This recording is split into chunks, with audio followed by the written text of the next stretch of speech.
Okay.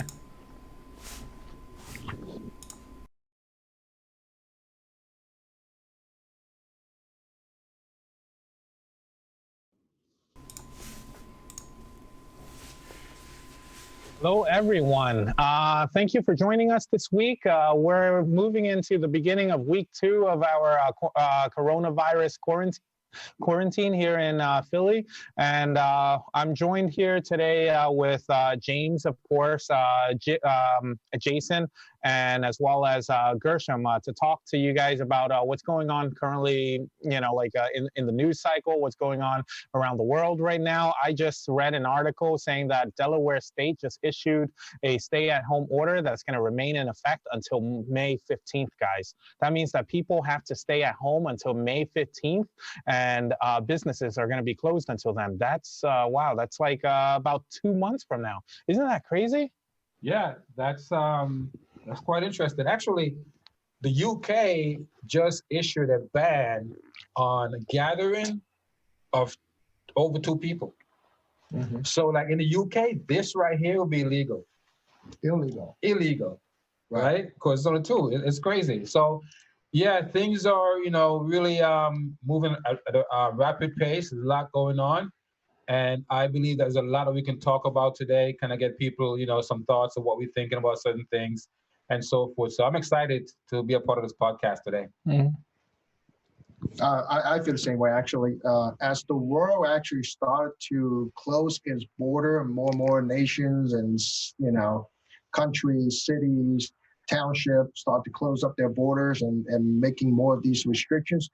I feel that actually we are pretty fortunate to be in the business that we are in, because it is truly borderless, right? It doesn't require us to actually be in front of our prospect in order to make a sale. And also with our mining package, it doesn't require us to actually physically show up to work to make a buck or two. So we're lucky to be in the business that we're in. Looks like we have a new beer sponsor today. I'm not sure, actually. Actually, probably not getting paid. This is just a joke, guys. But with that being said, let's kick it off, Don. Yeah.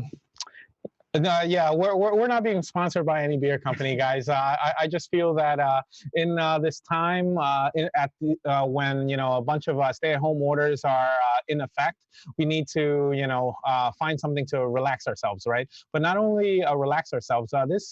This could be a blessing in disguise, everybody. This could this means that you're getting to spend more time with your family, and also gives you more time to reflect on how you can make positive changes. And turn this event into a positive event, not only for ourselves, but for our families' futures, right? So that being said, again, I just wanted to touch up a little on what I said before, how the state of Delaware just issued a stay-at-home order that's going to remain in effect until May 15th. That's about 2 months from now, guys. That's a pretty long time. That means that businesses are going to be closed for about 2 months in Delaware, and I do expect a lot of different states and a lot of countries from around the world to be following suit. But just think about it. If you're running a business and you're closed for 2 months and you have no revenue coming in, there's going to be a lot of businesses that are going to get hurt from this, right, guys? Yeah, absolutely. And right now I was just thinking about over the weekend. There's so many things going on right now, and I think we have to stop and think, how is our economy going to change on the other side of this, right? So stop and think about it. The government right now is thinking about sending checks to everyone for, between $1,000 and $1,200. And that, bill, that emergency aid stimulus bill just got knocked down in the Senate again today. Yeah, so they can't even agree on a stimulus bill. But more importantly, I truly believe that once they decide how much they're going to send to individuals, right? And then it depends on how long this thing stretches out for. I don't think it's going to be just a one-time check. I think it's going to be a recurring check. For how long, I don't know. But I don't think it's going to be a one-time check. But also, think about this, guys. The Fed is now thinking about literally going into the market and start buying up stocks. So when the Fed start to do things like that, you have to understand that there's something seriously wrong with our underlying economy. And like I said last week, the coronavirus is just the pin that popped this bubble that's been floating around for the past, I don't know how many years, right? We've been in an expansion for like 10 years, and an expansion. But there are some fundamental things that's wrong with the economy. And when the Fed start talking about actually going into the market and start buying up the stock market, and actually over the weekend, they announced to corporations, say, hey, look, guys, we're wide open. We buy everything. That's how bad things are, to where there's, hey, we're open-ended. There are no limits anymore as to what they're going to pump into the market and to how much they're going to buy up and stuff like that. So all these little changes, start thinking about how this is going to change our overall economy and what you can do to make sure that you are positioned to be in a better situation on the other side of this. And I mean, like when the government starts to throw out this, do like this blanket buying where they're buying up everything, where do you think they're getting the money from? Well, they're printing that money up. And I know we're sitting here talking about this kind of like lightheartedly, but you guys should really think about what's going on, right? The government is talking about printing up money out of thin air to buy up the stock market. So no longer are mom and pop buying up stocks because they think a company is good, it's run good, and they feel like, hey, let's buy some of these stocks because the companies have a good product, have a good management, then this stock should go up. Maybe it won't, but let's get into it. Now you're going to have the government basically going in and setting a bottom, right, for the stock market, meaning that, yes, it's going to go up, but to what cost? At the cost of overall economy, at the cost of the currency.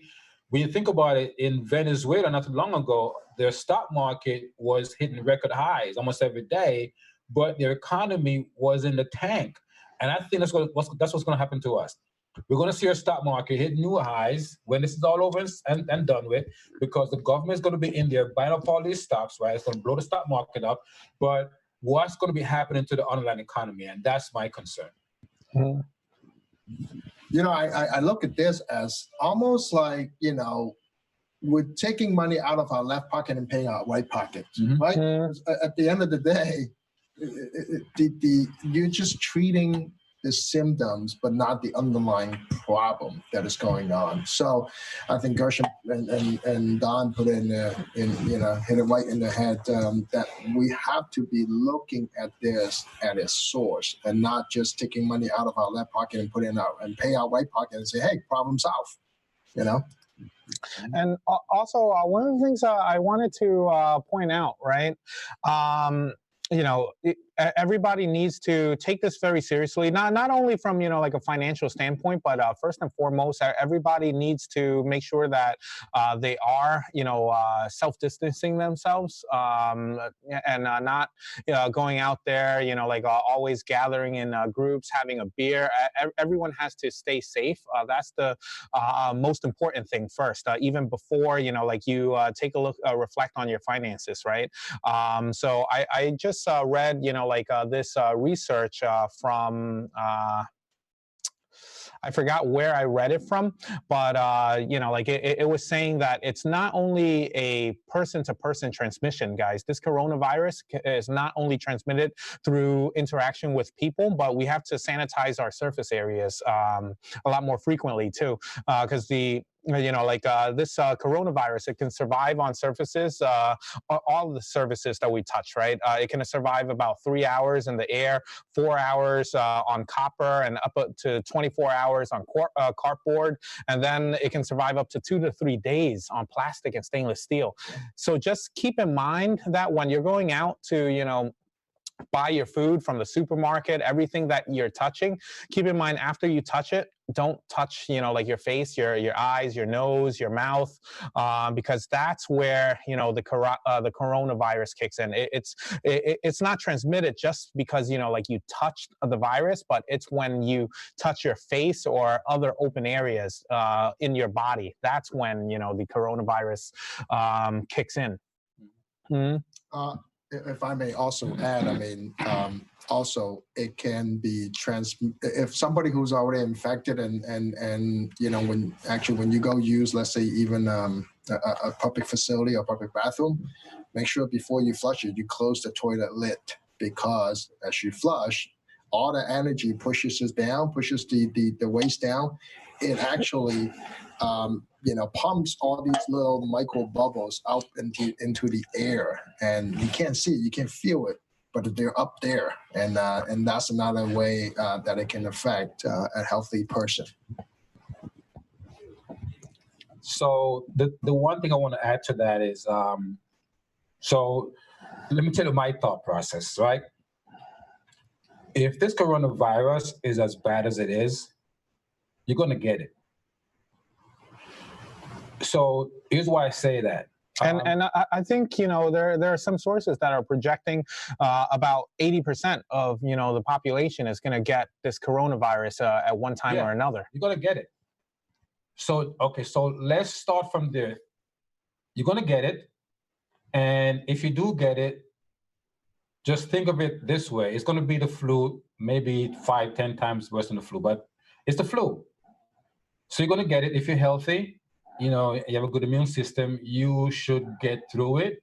It's going to be rough, but we can get through it, right? But you're going to get it. Now, why did the government decide to quarantine us for 2 weeks initially? Because that's the incubation period, right? So you quarantine everyone for 2 weeks. If someone have it 2 weeks time, it should kind of run its course through them or whatever, and then we can pretty much go back to normal. The reason why they do that is, from my perspective, from what I'm reading and listening to, is so they can get their infrastructure in place, right? So they can show up the hospital, make sure there's enough hospital bed, make sure they have enough staff in place, because the last thing that they need right now, especially in the US, is for the hospitals to get overrun. They can't afford for the medical system to get overrun, right? So if we quarantine everyone for 2 weeks, get our infrastructure in place, and then when we let them back out in society, then we're ready for it, right? But then they realize, okay, wait a minute, we're not really ready, so we got to quarantine them for maybe 2 months or 3 months or whatever. But can you imagine being quarantined for 2 or 3 months? That's crazy, right? But the thing is, to think about this, once they feel like they're ready and everyone's back out in society doing their own thing, that's when you're going to start getting it. So you're all going to get it, but they want to be ready.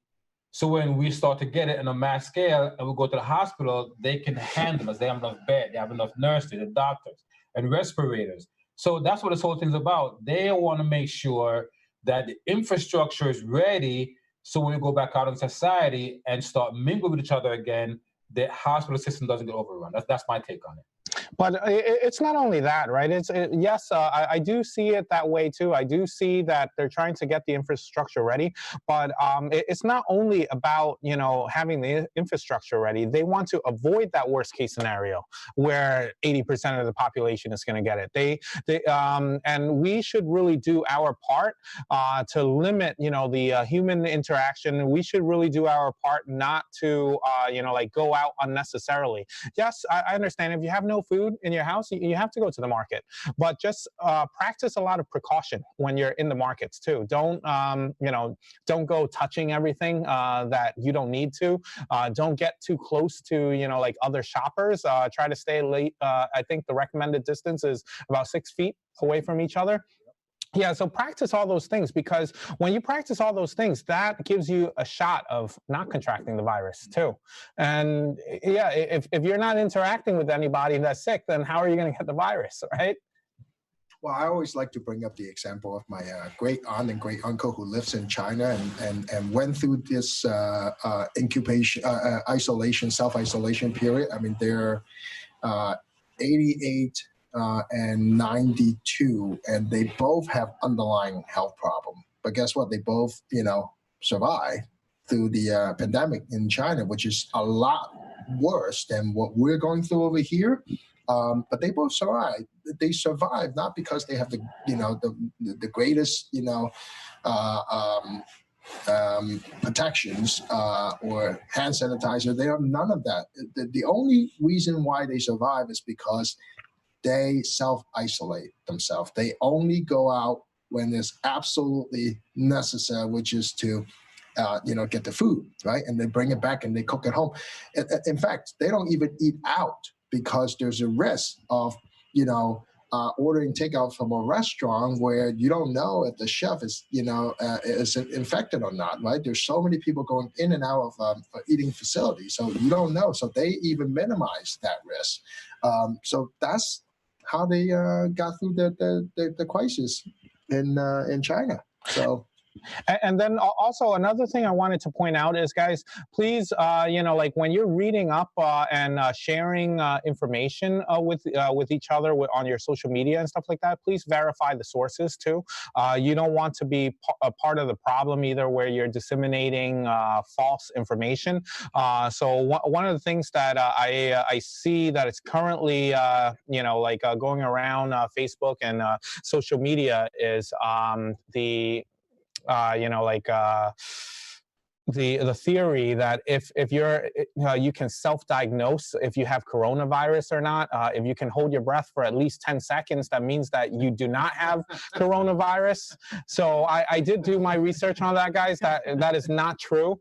So for those of us who already shared something along those lines, please take it off, because it's not true. And if you want to see verify if what I'm saying is correct or not, you can also do your quick research online.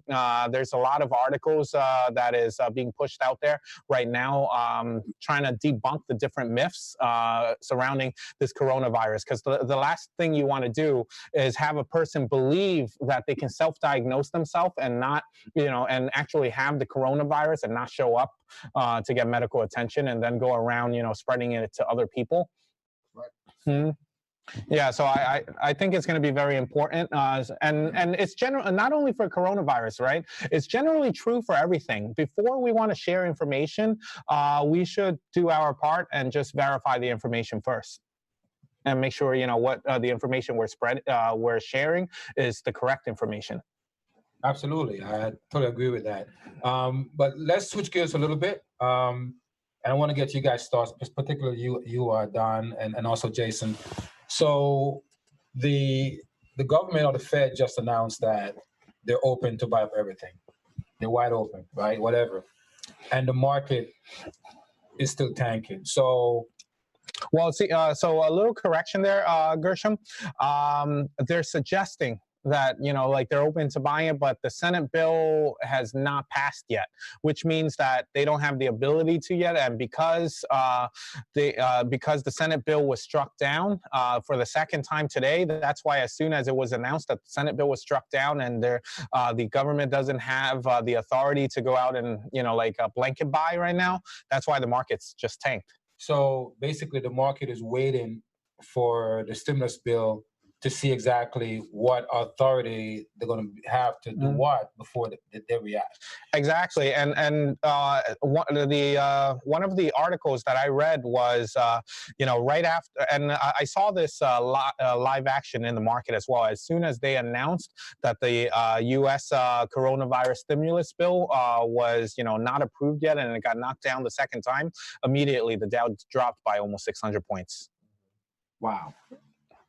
But here's the even more intriguing thing. Even though right after the coronavirus bill, stimulus bill was knocked down and the Dow dropped by almost 600 points, Bitcoin did the exact opposite, and it increased by a few percentage points. So if that happened, if obviously Bitcoin is acting the opposite of the market itself, or the stock market. So I hate to use this term or this word, but reality is what it is. It seems to me like there are more and more people are looking to Bitcoin as a way to hedge themselves against chaos, because obviously you can tell right there that when this news came out, the market tanked, but Bitcoin went up. So that's a good sign, really, as far as I'm concerned. Yeah, and I mean, it shows a direct correlation to being a safe haven asset like gold, right? Because when the Dow Jones tanked by almost 600 points, it dropped almost 3%, guys. And the Dow Jones was worth around $8 trillion or so. A 3% drop means that it dropped over a couple of $100 billion, basically. But when it dropped, when the news came out that the coronavirus bill got knocked down and it dropped by 3%, Bitcoin went up. Gold went up. Gold went up by about 5% today, but Bitcoin went up a little over 10% today. Mm-hmm. Wow. Yeah, so you can see that direct correlation to safe haven assets too. And I really think that people are starting to realize that, Bitcoin is actually a safe haven asset now. Because, over this past week with all the volatility and the U.S. stock market, not only the U.S. stock market, the global stock market has been taking hit after hit and really coming down, Bitcoin has really, been holding its value. Well, I think it validates the points that Don and us were making when we made our first podcast. When Bitcoin actually price started to drop, 40%, right? We were saying that the sudden drop of Bitcoin in such a mass magnitude is not due to, the pandemics, and it is really due to the margin calls.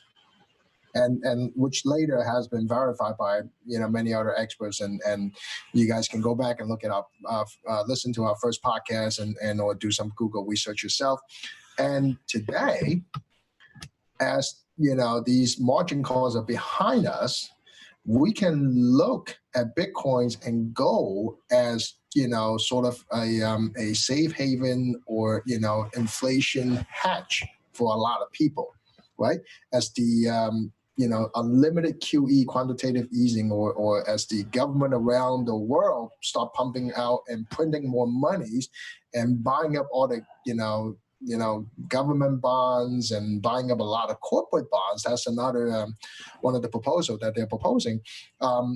You see people are flopping into gold and other safer assets, right, to protect, for inflation protection. So, which makes a lot of sense now. Now, there's, these little pieces are falling in together very nicely. What do you think? Yeah, and just to piggyback off of what you were saying, Jason. The way that good investment analysts analyze the markets and what is going on, they have to take a look at different pieces of the puzzle, right, and really analyze how it all fits together.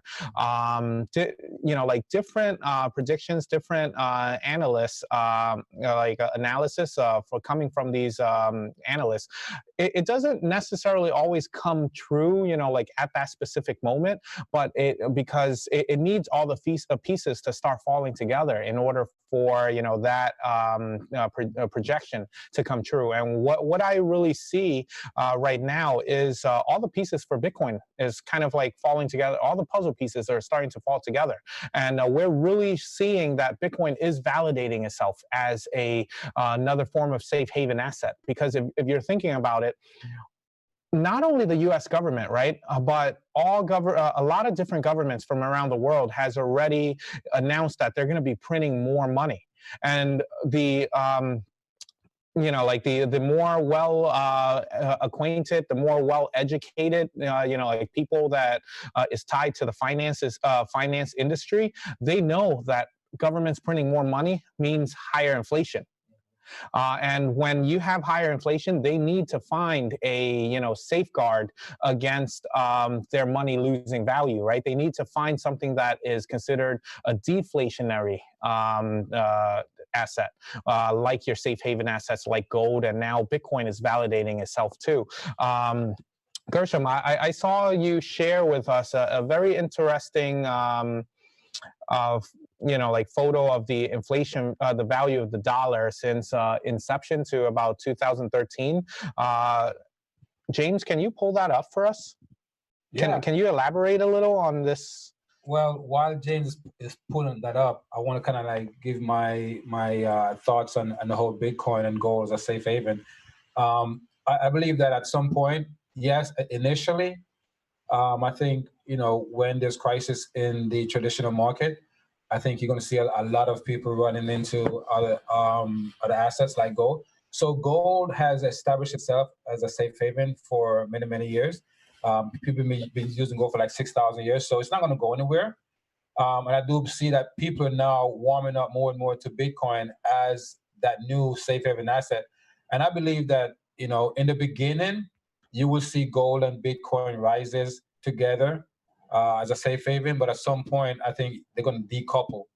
And I think that Bitcoin is going to decouple from gold in terms of value.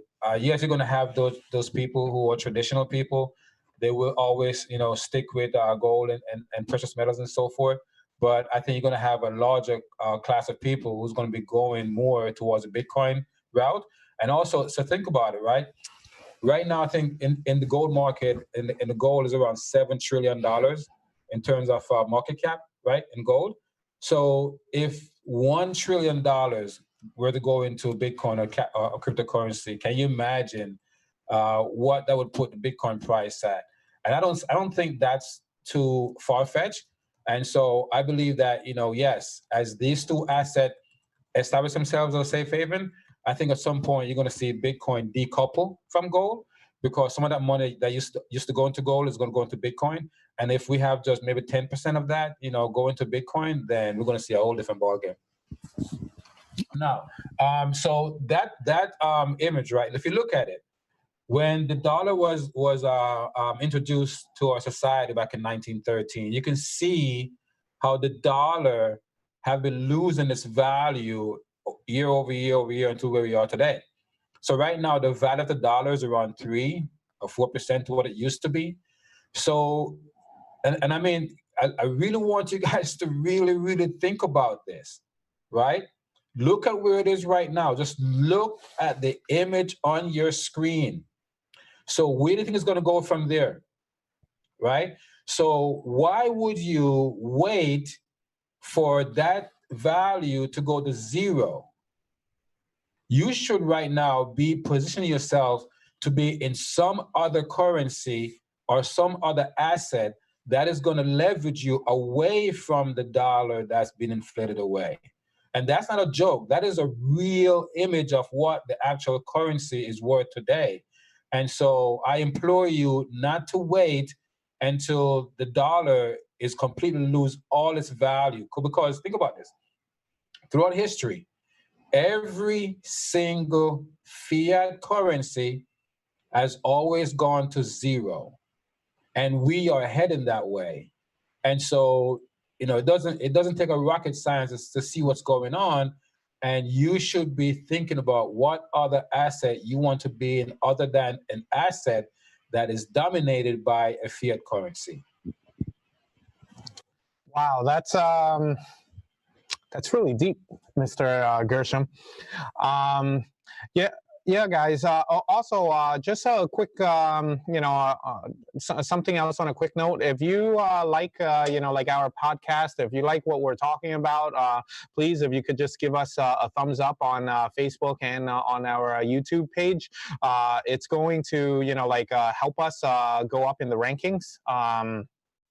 And it always feels good just to see something that you're doing get liked, right? Absolutely, yeah. Mm-hmm. And also, if you guys ever have any questions about anything we're talking about, or any questions in general, just put it in the comments section, and we'll as we see your questions, we'll also answer your questions.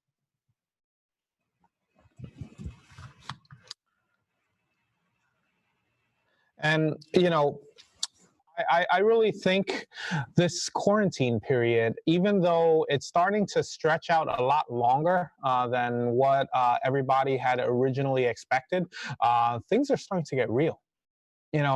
Initially, they said only 2 weeks, and now more and more states are starting to extend it.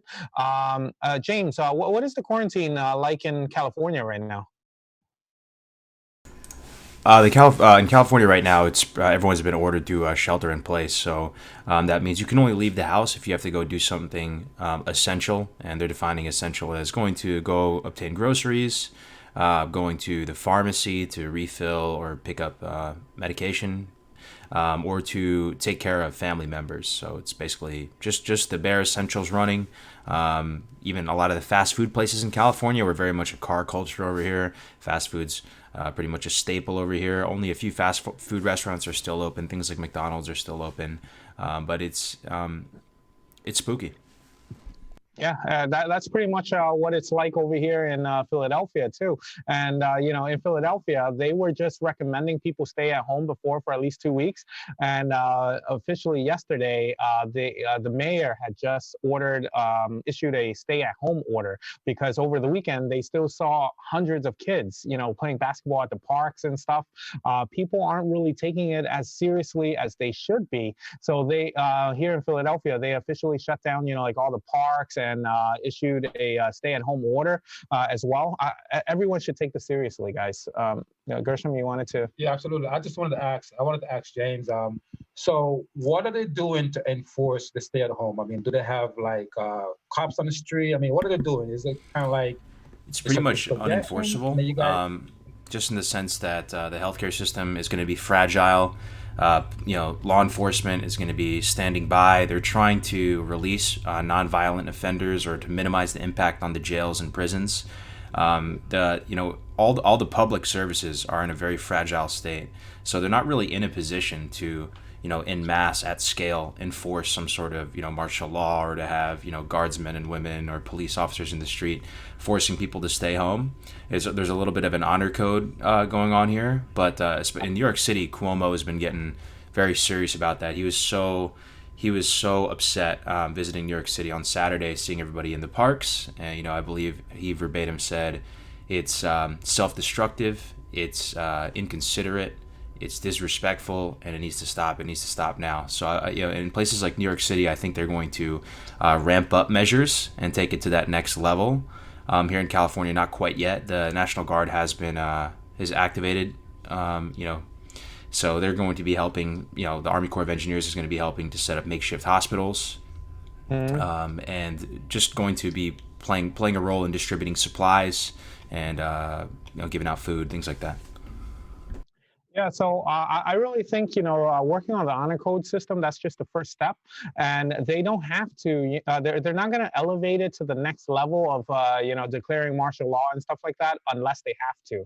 If people keep on disregarding, their recommendations and the coronavirus just keeps on spreading, eventually they're going to move towards that direction of martial law, guys. So we have to do our part, to try to keep the infection rate down, because luckily we didn't book our tickets to go to Paris when yeah, we were planning to do a trip to Paris for the qualifiers and in our company, a shopping trip going to Paris, shopping over there for some Louis Vuitton bags and all that kind of stuff. But luckily we didn't, because right now, because I have a friend in Paris, I also read this online too, and it's getting pretty bad over there. So now they're actually starting to enforce stay-at-home orders. It's not like over here. Over here, the first step is to try to keep people, on the honor code, right? But if people don't listen, eventually it's going to get enforced. What they're doing right now in Paris is they have this government form that before you go out, you have to actually print out the form and fill out, the reason why you're leaving your house. And it has to be for something essential, life essentials only, like going out to get food, or, going to take care of a elderly family member who can't take care of themselves, or something, essential to your survival, basically, or someone else's survival. And if you don't have and if you're printing out that form, you're going outside the police are going to stop you to ask for the form. If you don't have the form, they're punishing people by giving them a fine of 138 euros right now, which is, significant. If you keep on violating it, those fines are just going to add up. But not only that, some people have, thought about just printing out the form and putting down like, oh yeah, I'm going to buy food or something. When the police stops you, they read that, they're going to ask you, okay, you're going to buy food. Where are you planning to go? And you tell them, a random restaurant name. Okay, so where's that located? And if you can't give them the address, or they sense that, you're lying to them or falsifying on the form, they're going to hit you with a bigger fine. Well, it's interesting, Don, that you mentioned that. If history is any indications, right, we can actually look at China. In fact, that's what China did in the very beginning. They rely on people's, self-policing themselves. But guess what? It didn't happen. They had one of these like biggest, city party where there are 30,000 people that attended, right? And then at the end, it infected thousands of people. The wedding parties that were 3,000 to 4,000 people and end up infecting hundreds of people as a result. So what they did, they start quarantining people. They start having these mandatory quarantines. But people, would try to go out making excuses. Then later on, they would issue, obviously on top of throwing people in jails and things like that, but they would issue you these weekly pass per family. So you can only go out and buy your food and your essentials, right? Life-sustaining essential, items once a week. That's it. And you get these permits. So I see us, the rest of the world are moving towards that. If we don't self-police ourselves and if we don't take it seriously, that's where it's going to go, going to be headed. And you look at Italy, that's what happened. Initially, the government was, were relying on people's, self-policing themselves. But guess what? That didn't happen. They still go to bars, they still go to restaurants, they still hang out. They didn't take it seriously. And then the numbers spiked up crazy. And on a brighter note, sorry, I was going to chime in just before you move on, just before I forget. If we look back at history too, with these great times of stress and strain and suffrage also comes a lot of technological advances. So the clip that I was just playing a second ago is one of the Army Corps of Engineers, doctors or scientists that's been working on a vaccine. And you often hear about the coronavirus being referred to as a war on the coronavirus. And in many ways it feels that way. There's a home front, there's a front lines with nurses and emergency personnel. And there's this arms race to develop a vaccine or a cure. But this Army scientist was saying it's the best type of arms race. It's an arms race where the entire world, all countries, everyone who's a human being is united against a common enemy, and it's like a sort of a collective arms race against one enemy, as opposed to different countries arms racing each other. So things like Bitcoin, things like working remotely, cryptocurrency, blockchain, a lot of these technologies, I wouldn't be surprised if we get just massive acceleration towards these as a result of this pandemic. And yeah, I totally agree, James. I think right now we are pouring all of our energies and all the best of, minds and all together to try to, solve the problem that is in front of us. And just quickly finish up the story. I mean, that's what Italy and France are doing right now. They are restricting people from going out and start issuing these permits, before they go out there to get their life essential stuff. And in fact, this morning, I just heard that New York City started doing that. If you're going really? If you're going out, now it has not been verified. I only saw on the feeds that is coming through. If you're going out, you can be stopped by police and they'll ask you what you're doing because they're also under a strict stay-at-home order, right? So if we don't take this seriously, I see that moving. I see all of us, the rest of the country, moving towards that direction where if we go out, we're going to have to apply for it, right? And get permissions. We don't want to go to that direction. And so I'm urging everybody to kind of, do your part, right? Do the right thing, do your part. But if history is any indication, guess what? In 2008, right? That's when Bitcoin was born out of the financial crisis. What we have right now in front of us is another crisis, but it's just a lot bigger in magnitude. So take advantage of this. I do believe right now is the best time for all of us to kind of have that deflationary hedge. In my opinion, the best, deflationary hedge is Bitcoin. So take advantage of that, guys. And just to piggyback on the story Jason was telling about what the rest of the world is doing, right? It reminds me of a movie that I saw. By any chance, did you guys see the movie Outbreak? I saw Outbreak, and I watched Outbreak actually just last week, which is kind of scary. Yeah, I actually just watched Outbreak again last night with Katie and Emily, and I really see that, if we don't, actually do what we're supposed to be doing and don't do, what they're recommending us to do, eventually it's going to get to that. So for those of you guys who don't know what we're talking about, go, look up the movie Outbreak. Was made in 1995. I really think, it's, oh, and I see James, got the trailer up right there, but it really shows, what our society is gonna, be if we don't listen to what the government is, recommending us to do. Because at the end of the day, the government is really not the enemy either of the we're just trying, everybody is just trying to keep, the infection rate down and stay safe and start to save lives, and, really try to keep people that are supposed to be living from dying. That at the end of the day, that's all it is, guys. So please do your part, stay at home. Yeah, absolutely. I was just thinking when Jason was talking that Bitcoin was created for this right here. Bitcoin was created out of a crisis for a crisis, right? So the reason why we have Bitcoin is for these times. And for those who don't recognize that and realize that there need to be some way, shape, or form using Bitcoin as a hedge, I believe that you may regret it, because the reason why Bitcoin was created is for times like these, because what happened in 2008. So really, think about that, figure out, exactly where you want to be at the end of this.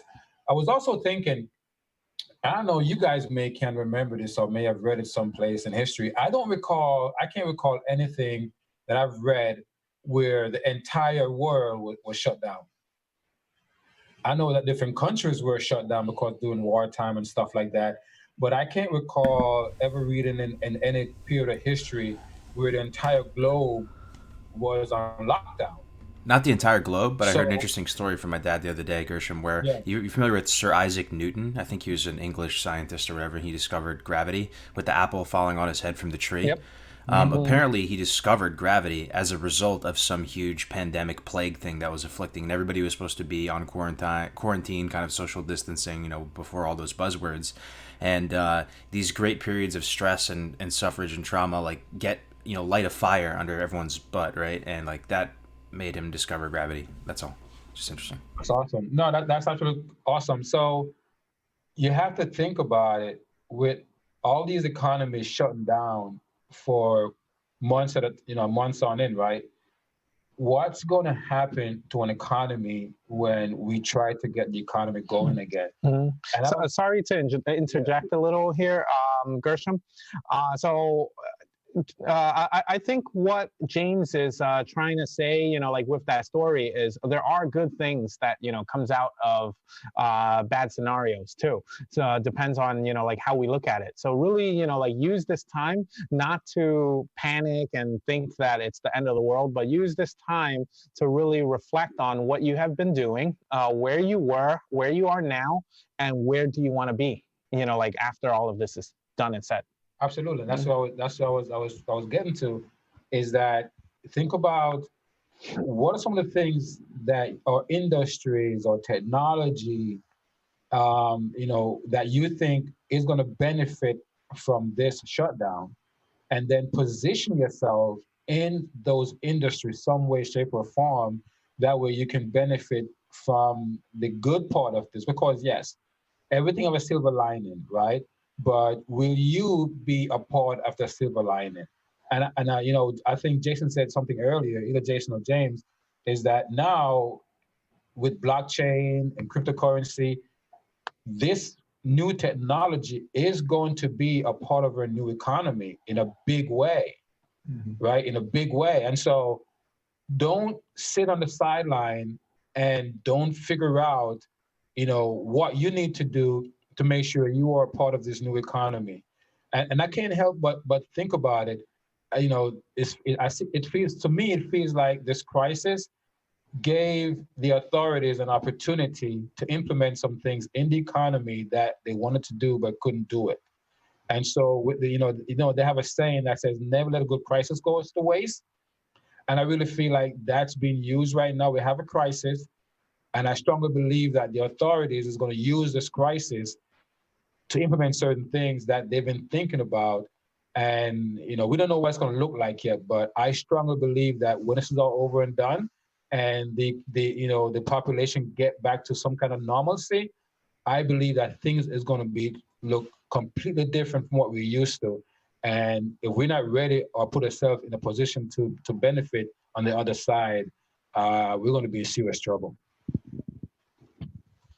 So, I'm the last person to be a conspiracy theorist or anything like that. And I really have, no qualms with government. I think at the end of the day, government is necessary. And not only, to keep us in line, right, but to protect us from otherwise, even worse things happening. So I have no problem with government at all. I just see, Bitcoin, it's not an anti-government or, anti-anything kind of currency, like a lot of people make it, make it seem to be, right? So it's not trying to promote, a new conspiracy or anything. It's just the natural evolution of money. So the reason why, we evolve from one form of money to another is because that previous form had some type of, shortcoming that the next form addresses. So when we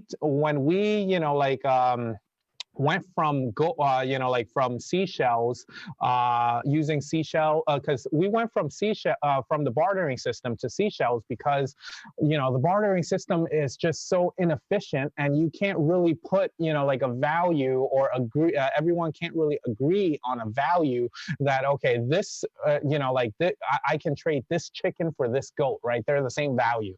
So that was the inefficiency there. That's why they went on to, seashells, and then they soon realized that seashells, there's just an abundance of it. Limited. It's an unlimited supply. Anybody can just go to the beach and pick up more seashells. And that was the shortcoming of seashells. That's why they moved on to gold, because, people can't just easily go out there and find more gold, right? It's a finite supply. But then they realized that gold had its shortcomings too, because it's very heavy, it's bulky, and it's hard to store and hard to transport.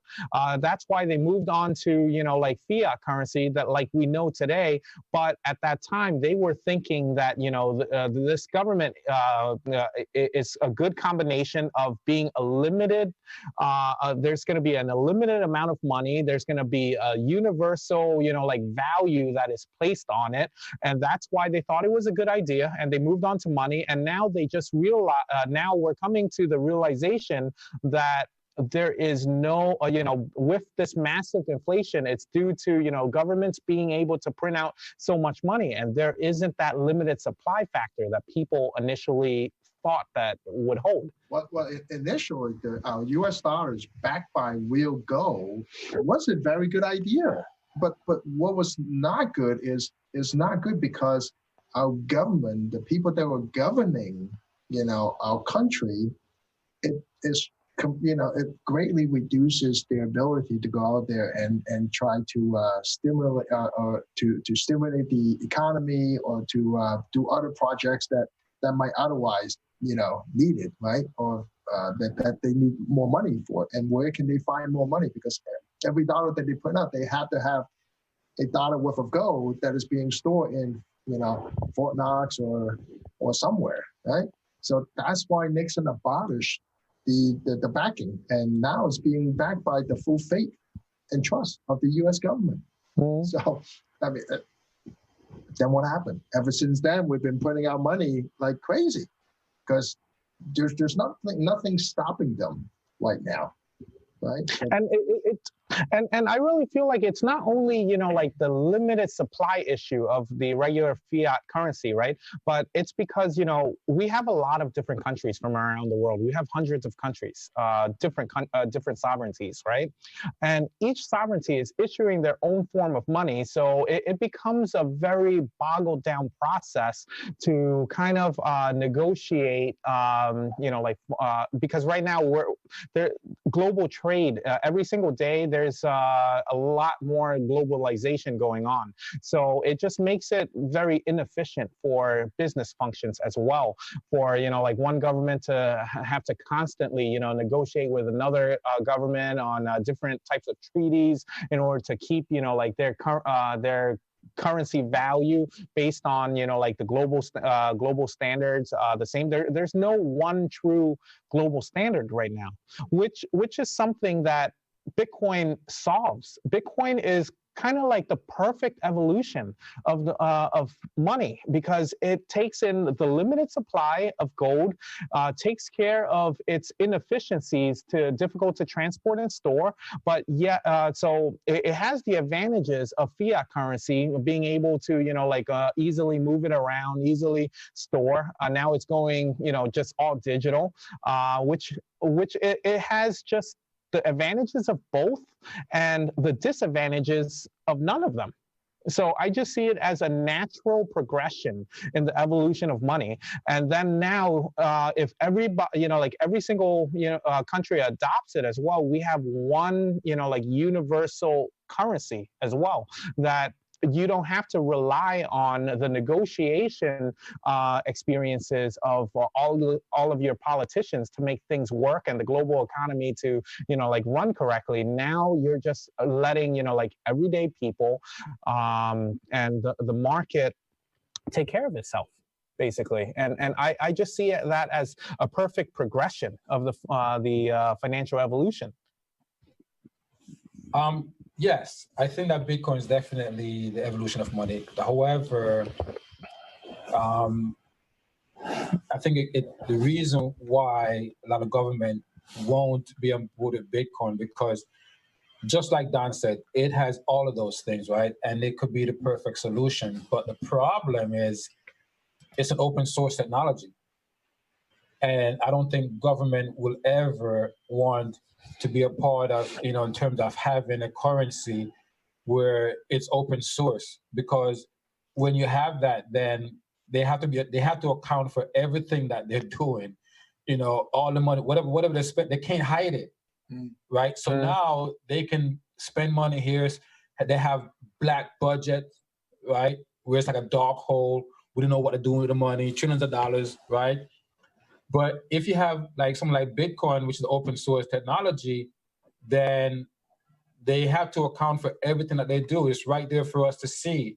So I think that's the struggle that government have right now, is that yes, Bitcoin is an evolution of money, but they're caught in a box because yes, they cannot stop it in that way, but it's very difficult for them to be a part of it because it puts them in a situation where they can't really hide what they're doing any longer. Well, see, I do, you know, like agree to a certain point on what you're saying, Gershom, but there's a lot of things that governments historically, right, does not agree to, but and does not want to implement, but eventually at the end of the day, it's all about the people, right? When enough people participate in a certain movement, then changes are going to be made. And I do see that, you know, like this movement, the ship that started sailing back in 2000, end of 2008, early 2009, it's already, you know, like catching a lot of wind. So we already have millions of people behind this movement. So there is no reason why, you know, like this movement is not going to, you know, like continue going forward. I totally agree, Don. And take a look at Italy right now. A couple of days ago, they just announced, you know, one of the major banks would allow its customer to stop buying Bitcoins, you know, straight out of their accounts, right? From the deposit that they have with the account. So that goes to tell me these, you know, bigger and bigger institutions are coming onto Bitcoins and start offering this to their customers. And it further validates our, belief in Don's vision that, one day this will be massively adopted. And I'm so glad that this is still an early stage of the game, and it will allow us to get on at a very reasonable, cost. So right now, I believe is the best time to get on it right now. And every crisis, right, comes with opportunities. And, right now, Bitcoin is on sale. And, it's the best time to mine Bitcoins because its difficulty level has gone down tremendously. And we'll find out by tomorrow, right? The difficulty numbers will be published tomorrow, will be updated tomorrow, I should say. So right now, it's best time to get into Bitcoin mining. And you don't have to worry about the ups and downs of the prices. If you're like me, you can't stomach this kind of up and down of the prices. Get into Bitcoin mining. That's what I'm doing. And you don't have to worry about the ups and downs because every day you get a little bit of Bitcoins that you mine, and it's kind of like a dollar cost averaging over the long run. Yeah, exactly. But we are a little bit over our scheduled time frame, so let's open the floor up to any questions that people might have. Guys, if you have any questions about anything we discussed or have any recommendations about topics we should cover in the next podcast, please feel free to shoot it into the comments section, either on YouTube, our Telegram, or our Facebook. James, are you seeing any questions from the YouTube side? None at the moment. Just standing by waiting for some. If you guys have anything, now's the time. All right. Yep. Yeah. And if no one has any questions, we're going to go ahead and wrap this podcast up. Just some final thoughts, right? Please stay home. Don't take unnecessary risks. Don't, go out there if you don't need to. Please practice social distancing. It's not, only to protect ourselves, right? We have to think a little bit deeper because each and every one of us have, parents, have grandparents, have, children. And, even if you don't have, if you're living by yourself, right? Just think of them when, you're visiting them. If you get sick and then you visit them, you're basically spreading it to them as well. Okay, so my final thoughts, I definitely agree with Don. Make sure that you're doing everything you can to, self-quarantine, don't get it and don't spread it. But, just really want to emphasize how much I believe that we are in a serious situation and a serious crisis. And I think things are going to change dramatically when this is all over in terms of the economy. I strongly believe that, and I cannot emphasize that enough. And so, wherever you are right now, if you feel like you need to do some things to make sure that you are ready for the changes, just do that. Whether it's, making sure you're getting more information, reading up on things, exposing yourself to different information. You have to do it because believe me, guys, the economy will not look the same on the other side of this. Okay, so just be prepared for that. Well, I don't have anything else to add, but Don, thank you for keeping us informed with the latest Bitcoin market. So far, all the stuff that you've been presenting has been right on the dot. So I really appreciate that. And I just want to tell all the audience out there, if you have any topics that you want us to cover, please do so. Send us an email, send us a Telegram. Get in touch with us, and also we'll appreciate if you can actually like our channel and like the podcast. Thank you very much. Okay, awesome. Thank you, guys. James, do you have any wrapping up words? Stay safe, everybody. Wash your hands. Great words. I like it. Straight to the point. All right. Thank you, guys, for joining us today. Have a great day and stay safe.